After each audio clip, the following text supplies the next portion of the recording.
Hello everyone, स्वागत है आपका हमारे एएस कोचिंग सेंटर में।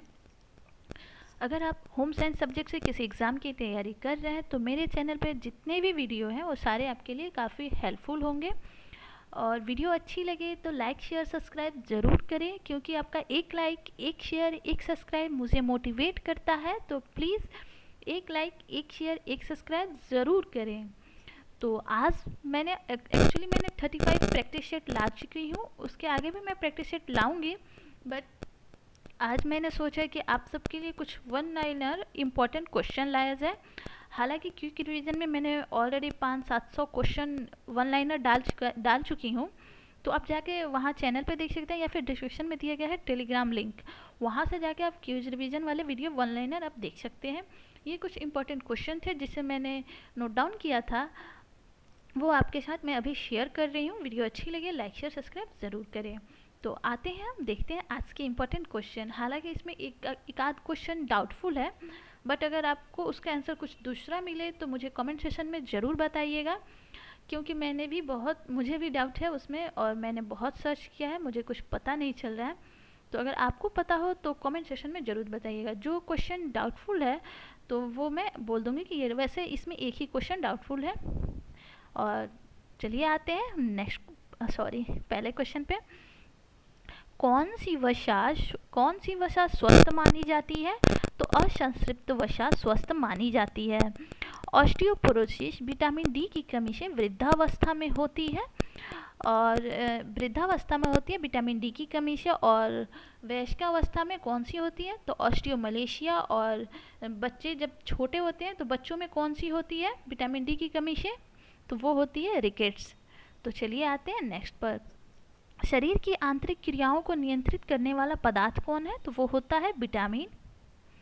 सूक्ष्म तत्वों का एक उदाहरण है, तो सूक्ष्म तत्वों का एक उदाहरण कौन सा है? तो तांबा है। पित्त आवश्यक होते हैं, तो पित्त किस लिए आवश्यक होते हैं? तो ये वसा पाचन के लिए पित्त आवश्यक होते हैं।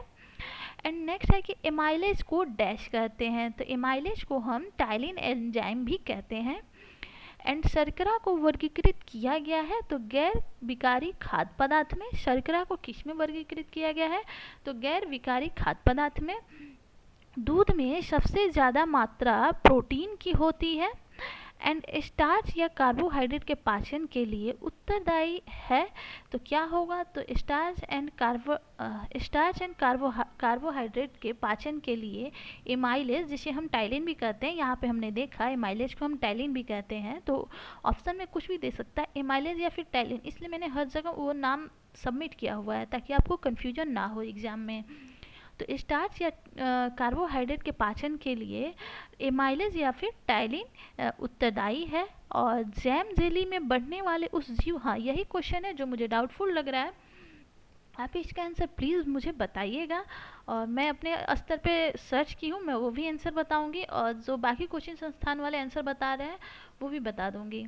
तो जैम और जेली में बढ़ने वाले उस जीव का नाम बताएं जिसमें कम मुक्त ऑक्सीजन की आवश्यकता होती है। हालांकि अदर्स वाले ये बता रहे हैं कि मोल्ड्स है, बट मैंने बुक में बैक्टीरिया पढ़ा हुआ है तो मुझे थोड़ा यहाँ कन्फ्यूजन है। तो आप लोग प्लीज़ क्लियर करें कि क्या होगा। वैसे मेरी जानकारी जहाँ तक है, मैं बैक्टीरिया को जानती हूँ। जैम और जेली में बढ़ने वाले उस जीव का नाम बताएं जिसमें कम मुक्त ऑक्सीजन की आवश्यकता होती है। तो यहाँ पे मोड्स दिया हुआ है, बाकी मेरी जानकारी से बैक्टीरिया होगा। आप एक बार चेक कर लीजिएगा इस क्वेश्चन को, ठीक है। चलिए आते हैं नेक्स्ट। बाकी इसको छोड़ के जितने के भी आंसर है वो सारे ही बहुत ही सर्च किए हुए क्वेश्चन हैं, और ये इसके आंसर एकदम से करेक्ट है। बस एक यही मुझे डाउटफुल लगा। और नेक्स्ट है कि भोजन में ऊर्जा का सबसे संकेंद्रित रूप कौन सा है? तो कार्बोहाइड्रेट। और जीविकोपार्जन के साधन और आभूषण आदि स्त्री का धन है, ये किसने कहा था? जीविकोपार्जन के साधन और आभूषण आदि स्त्री धन है, तो इसे हेनरी मैन ने कहा था। एंड नेक्स्ट है कि कार्य निष्पादन के लिए आवश्यक संसाधनों और पारिवारिक सदस्यों के कार्य को संयुक्त और समन्वित करने की प्रक्रिया क्या है? तो वो है योजना बनाना। नेक्स्ट देखते हैं। नेक्स्ट है कि किसी भवन में स्टील बीम डालकर भूकंपरोधी ढांचा बनाने की प्रक्रिया क्या कहलाती है? तो रेट्रोफिटिंग कहलाती है। तो किसी भवन में स्टील बीम डालकर भूकंपरोधी ढांचा बनाने की प्रक्रिया रेट्रोफिटिंग कहलाती है। एंड अनुपात से तात्पर्य है माप एवं क्षेत्र का एक दूसरे से संपूर्ण रूप से संबंध। यह कथन किसने कहा है? अनुपात से तात्पर्य है माप एवं क्षेत्रों का एक दूसरे से संपूर्ण रूप से संबंध। यह कथन स्टेला सुंदरराज ने कहा है। नेक्स्ट पे आते हैं कि प्रयोगात्मक या फिर क्रियात्मक। ठीक है, रंग योजना में प्रकार के रंग सम्मिश्रण का प्रयोग किया जाता है। तो किसमें किया जाता है? तो यह है समदूरस्थ रंग योजना। भारत का कौन सा राज्य सर्वाधिक शिक्षा पर खर्च करता है? तो वो है केरल। नेक्स्ट है कि जन्म के नहीं 6 वर्ष के अंत तक सिर का शरीर से क्या अनुपात होना चाहिए? तो 6 वर्ष के अंत तक सिर का शरीर से 7% अनुपात होना चाहिए। एंड जन्म के समय सिर का शरीर का अनुपात होता है, मतलब कि हेड और बॉडी का अनुपात क्या होता है? तो 1:4 होता है। एंड नवजात शिशु में कौन सी इंद्रियां सबसे कम विकसित होती हैं? तो वो होता है सूंघना। स्मेल उनका सबसे कम विकसित होता है। नेक्स्ट है कि शिशु का गला साफ करने के लिए किसका प्रयोग किया जाता है? तो शिशु का गला साफ करने के लिए बोरिक लोशन का प्रयोग किया जाता है। एंड नेक्स्ट है कि बच्चों के व्यवहार के अध्ययन की कौन सी विधि श्रेष्ठ है? तो वो है अवलोकन विधि।